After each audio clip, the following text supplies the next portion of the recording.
Assalamualaikum warahmatullahi wabarakatuh. Bismillahirrahmanirrahim. Alhamdulillahirrabbilalamin. Wassalatu wassalamu ala sayyidil mursalin sayyidina maulana Muhammadin wa ala alihi washabihi ajma'in. Teman-teman, pada video kali ini saya akan menjelaskan tentang kontrak kuliah dan penjelasan RPS. RPS yang sudah di-download tentu bisa dipelajari, dan sebagai pelengkap saya buatkan video penjelasan RPS secara singkat ya. Sekaligus perkenalan saya. Ini saya, titel saya Ervandi SHIMH. Ini gambar saya. Kalau di jalan lihat, meskipun belum saling ketemu sebelumnya, tapi jenengan nitik wajah saya, silahkan disapa ya. Ini kurikulum vitae saya. Saya lahir di Batang 11 November 1985. Education, pendidikan saya memulai pendidikan di MI Islamiyah Pretek dari tahun 91 sampai 97. Pretek itu mana Pak? Pretek itu Kecamatan Pecalungan, Kabupaten Batang, daerah pelosok ya. Kemudian sesudah lulus dari madrasah ibtidaiyah, saya melanjutkan di pesantren sejak tahun 97 sampai tahun 2007. Selama 10 tahun itu berarti MTS dan aliyah saya juga di pesantren langsung ya. Sudah lulus 2007, saya bekerja selama 2 tahun. Kemudian 2009 baru masuk kuliah di S1 STAIN Pekalongan. Lulus tahun 2013. Dan melanjutkan S2 di IAIN Pekalongan, lulus tahun 2017 atau 2016 akhir ya. Selama perkuliahan saya aktif di berbagai organisasi intra maupun ekstra kampus. Di ekstra saya ikut di PMII sejak tahun 2009 sampai 2014, juga di Matan. Kemudian di intra saya jadi wakil presiden di BEM STAIN Pekalongan tahun 2012. Kemudian hari ini atau sesudah lulus kuliah saya aktif di NU. Untuk saat ini tercatat di MBCNU sebagai wakil sekretaris dan di Lapas Damai PCNU sama sebagai wakil sekretaris. Pengalaman pekerjaan saya tahun 2015 masih kuliah S2, saya menjadi pendamping desa sampai tahun 2018. Di saat yang sama saya juga sudah mengajar di IAIN Pekalongan sebagai dosen tidak tetap. Kemudian baru selama 5 tahun menjadi dosen tidak tetap, menjadi DTT, baru tahun 2020 kemarin saya ikut CPNS dan diterima sebagai dosen tetap PNS IAIN Pekalongan sampai 2043. Kalau tidak ada halangan saya 2043 baru pensiun. Berarti masih ada waktu pengabdian sekitar 23 tahun. Semoga dilancarkan. Ini sekilas perkenalan saya sekarang tinggal di Pretek, Pecalungan, Batang ya. Kalau yang ada teman-teman yang sekitar Pecalungan, Bandar, silakan yang bisa main. Kemudian identitas mata kuliah, kode mata kuliah untuk ini adalah FEB 121, Fakultas Ekonomi Bisnis.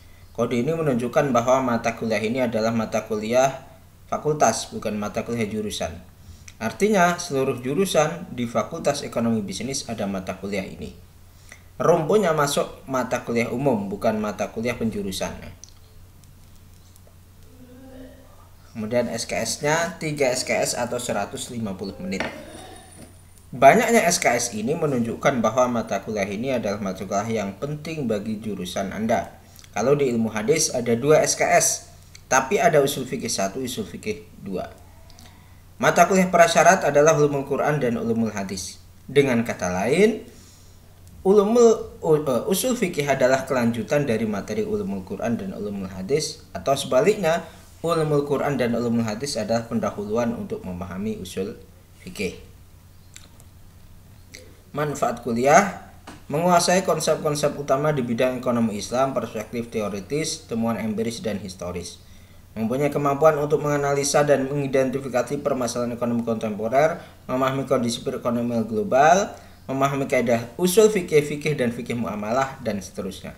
Tentu capaian prodi ini, manfaat mata kuliah atau capaian pembelajaran prodi ini dicapai tidak hanya dengan ilmu usul fikih, tapi ilmu usul fikih adalah salah satu mata kuliah yang wajib ada untuk dapat memahami capaian prodi 5 ini ya. Ini sesuai dengan standar KKNI di Ekos. Kemudian secara spesifik, capaian pembelajaran pada mata kuliah usul fikih ini, pertama, mahasiswa mampu memahami materi usul fikih dan signifikansinya dalam memahami ekonomi syariah. Ekonomi syariah kontemporer itu bisa didekati tidak hanya dengan fikih, tapi harus dengan usul fikih. Karena kondisi yang berbeda antara hari ini dengan waktu ketika kitab-kitab fikih ditulis, maka banyak kasus-kasus kontemporer yang tidak terjawab atau yang belum terjawab di kitab fikih. Maka pendekatannya adalah usul fikih. Misalnya kita akan mencari tahu bagaimana hukum jual beli menggunakan Shopee Pay atau Pay Letter. Apakah termasuk riba apa enggak misalnya. Ini kalau di kitab fikih tentu belum ada. Kenapa? Karena kitab fikih disusun jauh sebelum hari ini ketika ada Pay Letter, ada OVO, ada Dana dan seterusnya. Maka cara untuk mendekati memahaminya dengan pendekatan usul fikih. Yang kedua, mahasiswa memiliki sikap apresiatif terhadap keanekaragaman pandangan fikih yang berkembang di tengah-tengah masyarakat.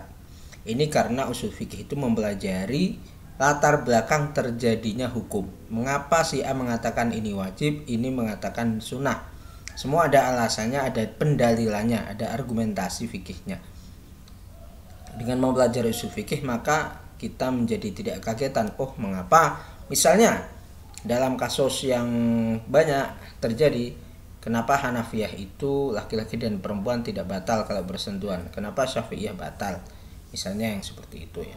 Kenapa NU tidak batal? Kenapa Muhammadiyah? Kenapa NU batal kalau bersentuhan laki-laki dan perempuan? Mengapa Muhammadiyah tidak batal misalnya? Nanti yang hal-hal seperti itu kita akan tahu alasannya. Yang ketiga, mahasiswa mampu mengaplikasikan pengetahuannya untuk pengembangan ekonomi syariah sesuai dengan perkembangan zaman. Apa saja materi usul fikih? Struktur materi secara umum seperti ini. Secara umum ada 3 hal yang dibahas. Pengantar, kalau pengantar kan seputar objek kajian, definisi dan seterusnya. Hukum syara, sumber dan dalil hukum syara, metode memahami hukum syara. Itu secara garis besar ada 3 itu.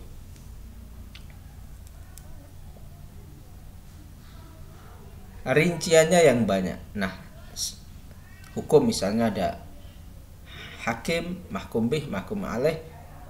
Kemudian hukum ada taklifi, ada waqi dan seterusnya.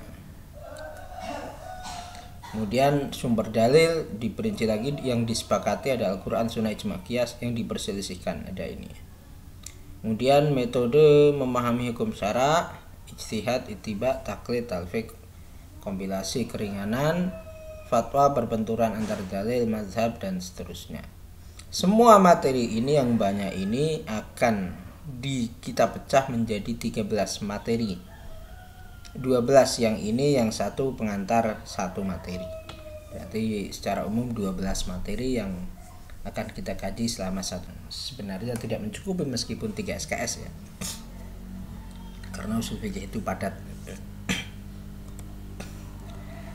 Strategi perkuliahan dengan ceramah, presentasi, diskusi, kuis dan bedah kasus. Kasus A dianalisis dengan fikih misalnya, dengan usul fikih. Tentu ini bisa dilakukan kalau perkuliahannya sudah offline. Dan kita berdoa semoga secepatnya perkuliahan tatap muka segera digelar ya. Kegiatan pembelajaran kalau daring secara umum, dosen membuka perkuliahan, memimpin doa dan mengisi jurnal kuliah atau sikadu. Boleh saja mahasiswa pemakalah yang membuka, tidak apa-apa, tidak harus dosen. Pak, ini sudah waktunya kok belum dibuka, saya buka dulu. Oh, tidak apa-apa, barangkali saya masih rapat atau ada hal-hal lain, boleh saja langsung dibuka. Kalau sudah jamnya langsung dibuka saja, enggak usah menunggu dosen, bisa langsung buka. Wah, ini udah jamnya kuliah ya, sudah langsung buka aja, enggak apa-apa ya. Yang kedua, dosen atau pemakalah meminta mahasiswa untuk mengisi presensi. Dosen menyuruhkan mahasiswa untuk presentasi, kemudian presentasi, mahasiswa presentator melakukan presentasi menggunakan boleh media sinkronus, boleh asinkronus. Sinkronus itu Zoom meeting atau Google Meet, asinkronus itu berarti membuat video yang diunggah ke YouTube dan linknya di-share ke WAG. Yang kelima, mahasiswa presentator membuka pertanyaan dan diskusi seperti biasa, bisa dilakukan di Zoom meeting kalau sinkronus, kalau yang asinkronus bisa dilakukan di WAG. Yang penting nanti dicatat notulensi perkuliahan. Kemudian dosen memberi feedback materi, menambah penjelasan dan menjawab pertanyaan yang belum terjawab pada sesi diskusi. Yang terakhir, admin kelas mengisi form, instrumen kendali mutu perkuliahan, men-screenshotnya dan melaporkan pada saya ya. Kalau luring menyesuaikan, secara umum samalah dengan daring ya.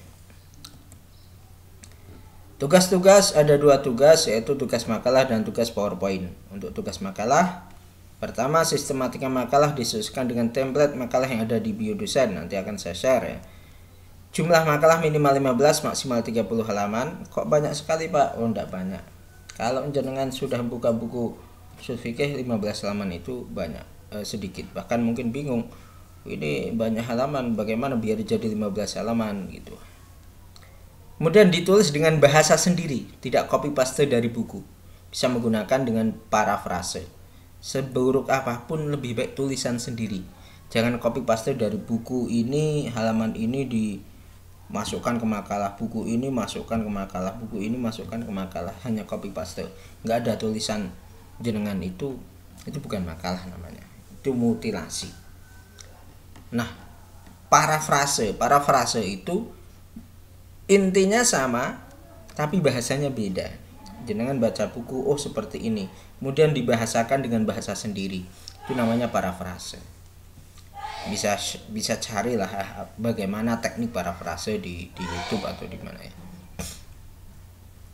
Kemudian makalah dikirim ke dosen 1 minggu sebelum jadwal kuliah, biar ada revisi. Misalnya makalah pertemuan kelima dikirim maksimal pada pertemuan keempat.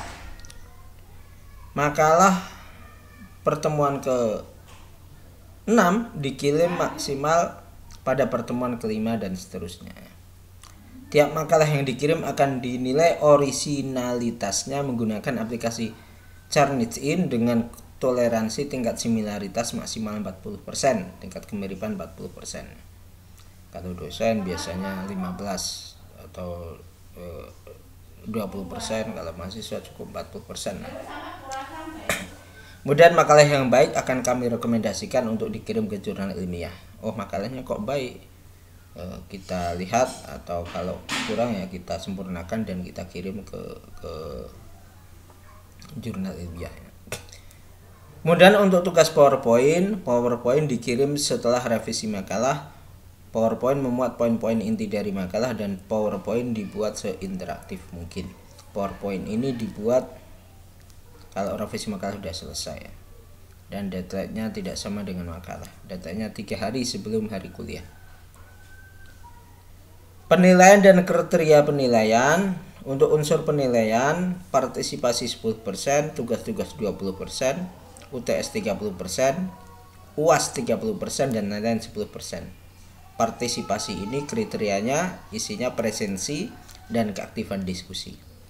Tugas ini berarti yang dinilai makalah, PowerPoint, presentasi, dan kemampuan menjawab pertanyaan.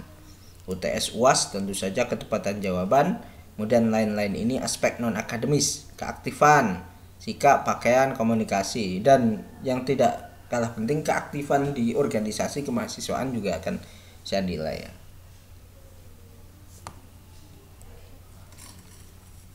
Jadwal kuliah ini untuk kelas A dan B. Tanggal 13 dan 20 masih saya yang ngisi, tanggal 27 dan seterusnya itu mahasiswa. Untuk hari ini cukup penjelasan mata kuliah ini. Nanti tanggal 27 sudah ada presentasi dari kelompok pertama. Dan saya juga akan menambah materi mungkin nanti ya. Dan karena kita 3 SKS, nanti saya akan penjelasan kuliah, penjelasan untuk pengantar pertama ini di tanggal 27. Sebab kalau di 3 SKS ini cukup lama ya, kalau mahasiswa harus menghabiskan 3 SKS di Zoom, kehabisan materi dan kehabisan kuota nanti ya. Ini sudah ada jadwalnya, termasuk jadwal kapan pengumpulan makalah, kapan presentasinya dan seterusnya. Tanggal 1 November kita UTS dan tanggal 27 Desember kita UAS. Semoga mulai Oktober kita sudah bisa PTM, perkuliahan tatap muka ya. Pembagian kelompok A sudah ada pembagiannya. Ini nanti saya share filenya ya. Kelompok B belum, karena saya menunjuk admin kelas belum mau ya, belum ada yang jadi admin kelas. Nanti silahkan salah satu mengajukan diri, Pak saya siap jadi admin kelas. Tugasnya apa ya? Tugas itu pertama ini membagi nitok, yang kemudian yang kedua tugas yang per pertemuan mengisi instrumen kendali mutu perkuliahan. Jadwal kelompok F, jadwal kelas F yang hari Kamis ini juga sudah ada ya. Cuma kelompoknya belum dibagi. Adapun tata tertib perkuliahan, pertama profil WA harus sesuai nama dan foto asli. Jangan pakai profil anime atau foto artis ya. Nama dan foto asli. Jangan umpetan. Kita sedang belajar, bukan sedang apa-apa ya. Sedang belajar, maka tidak boleh ngumpet. Ketika Zoom meeting bisa mungkin kamera harus on. Jika ada kendala apapun komunikasikan dengan dosen. Misalnya mau ke belakang atau apa ya, komunikasi saja. Bilang tidak apa-apa di chat ya. Kemudian cek bio dosen di deskripsi WAG untuk mengetahui update terbaru tentang perkuliahan. Semua tentang perkuliahan saya masukkan di bio saya yang ada di deskripsi WAG. Sehingga tidak dibenarkan alasan, Pak saya tidak tahu infonya, loh di situ sudah ada. Presensi mandiri tidak boleh manja, minta diabsenkan, Pak saya belum absen minta diabsenkan. Wah tidak bisa kayak gitu ya, kecuali kendala sistem, error misalnya. Kalau error otomatis ya dosen yang ngisi. Sikadu error, maka yang ngisi presensi dosen. Atau faktor alam itu kejadian yang kita tidak bisa memprediksi, misalnya banjir, gak ada sinyal itu ya, tidak lagi. Jika ada pertanyaan, usulan, saran dan lain sebagainya bisa chat Japri atau di WAG juga tidak apa-apa ya, biar teman-teman yang lain tahu.